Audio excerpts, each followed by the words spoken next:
what's up my beautiful people? Welcome to the video. In today's video, I want to go over ETFs, how to decide which ones to purchase, which ones to invest in.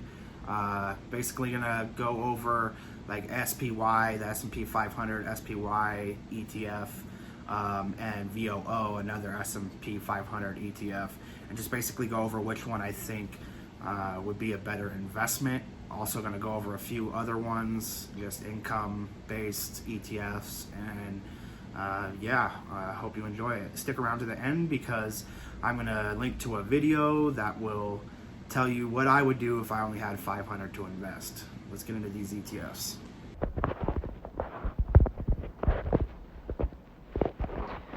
Okay guys, I said I would go over VOO and SPY and why I think which one is the better option. Let's first off go to SPY.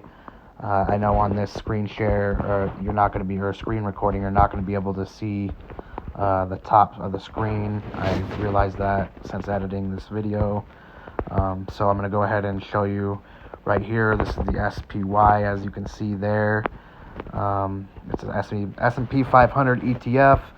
It has an expense ratio of 0.09%, which is $9 per $10,000 invested in this over the course of a year. It's not that high, but we'll go into other options here soon. If you look at this over the last roughly about 29 years, its return on average 10.62% per year. So that's a 10.62% gain per year on average over the last 29 years. Pretty amazing track record there. You do have a dividend yield of 1.28%. SPY is definitely a good option to go with. I think any S&P 500 ETF is a good option. But let's go ahead and check out the other one here, and we're going to go over to VOO, and I'll go ahead and show you VOO here. VOO, it tracks the S&P 500 as well on top of, so does SPY. The expense ratio is actually 3 times cheaper than SPY, so you only pay $3 per 10,000 invested in this per year. I do want to, make note that, that can add up over time. This is supposed to be a long-term investing strategy, so that $6 extra per $10,000 every year it can add up.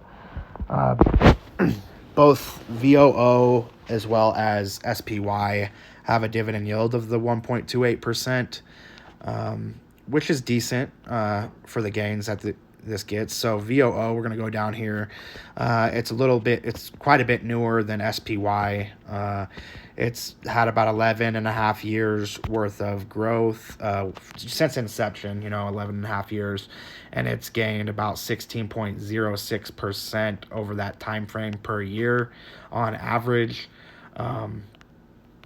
So yeah, technically, like even with SPY, the expense ratio is not much, and it's very cheap for an ETF that returns that much on average.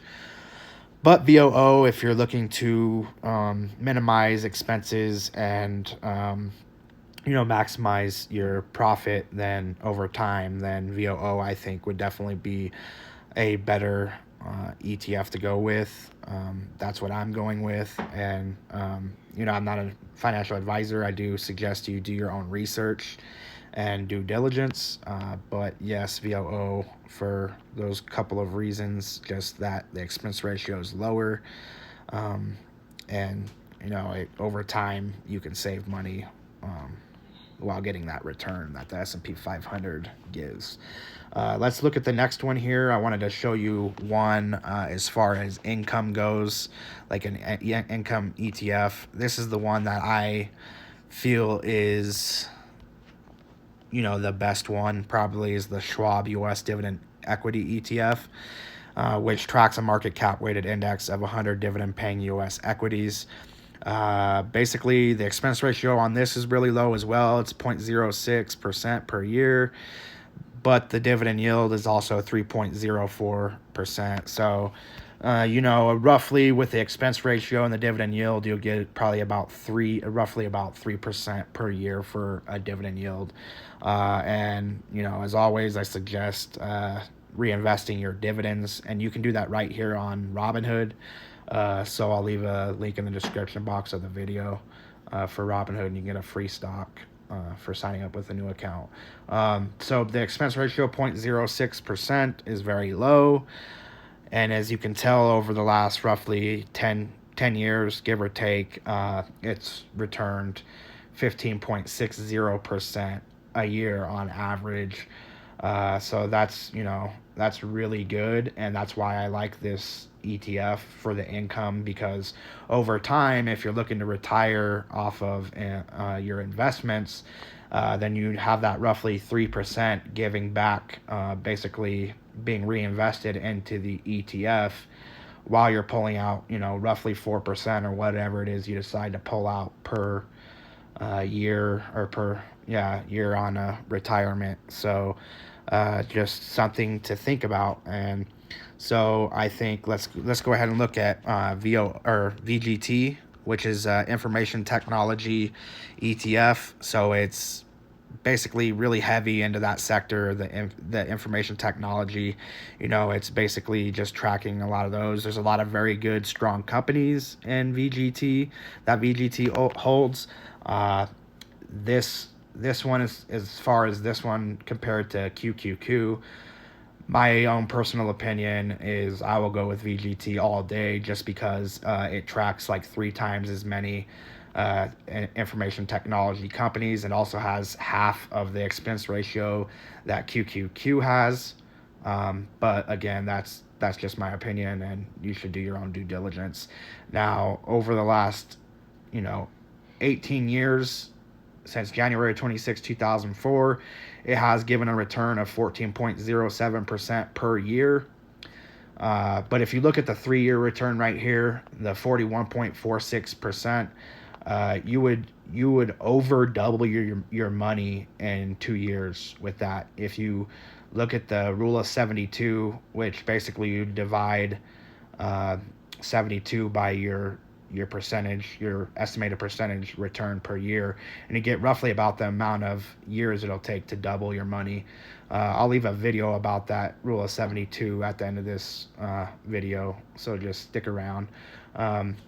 And so basically what I would go with is, the way I would do it is, I'm going to go ahead and I'm going to do 50% of my investment capital into VOO for the solid returns. And then I'm going to take 30% and I'm going to put it into, SCHD for the income. Over time, that'll build up, and 20% into VGT, just because I feel like it's a little speculative, just because it's very, very strongly into information technology. So it's not as diverse. It does have over 300 stocks that it holds. So it is a little bit more diverse than some of the other strongly, index, in one index kind of deal, in one sector of the stock market. So 50% for VOO, 30% for SCHD, and probably about 20% of my investment capital into VGT. That's just what I'm going to do. And just look at that video, rule 72 at the end of this video. And don't forget, again, that Robinhood link for one free stock to open up a free brokerage account with Robinhood. The link will be in the description. Thanks, guys. All right, guys, we're going to wrap up this video. In this video, we went over VOO ETF as well as the SPY ETF. Also, they both track the S&P 500. We went over which one I would choose, which one I'm going to choose, and all that. We went over an income ETF, SCHD, with its roughly 3% after expense ratio, dividend per year, and the solid return on that. Also, we went over VGT, which is Information Technology ETF, and just what I'm going to do and what my outlook for the future is. So just so you know, not many of you are subscribed, so hit that subscribe button down below. You know, turn on that bell notification and all that. Hit the like button for the YouTube algorithm. Also, that link to Robinhood is going to be in the description, so take advantage of that. Get your free stock for opening up a free account. Also, as promised, I'm going to leave the video link to what I would do with $500, what I would invest in if I only had $500 to invest, right here, as well as the Rule of 72 video I did is going to be right here. Thanks for watching, my beautiful people. See you soon. Bye.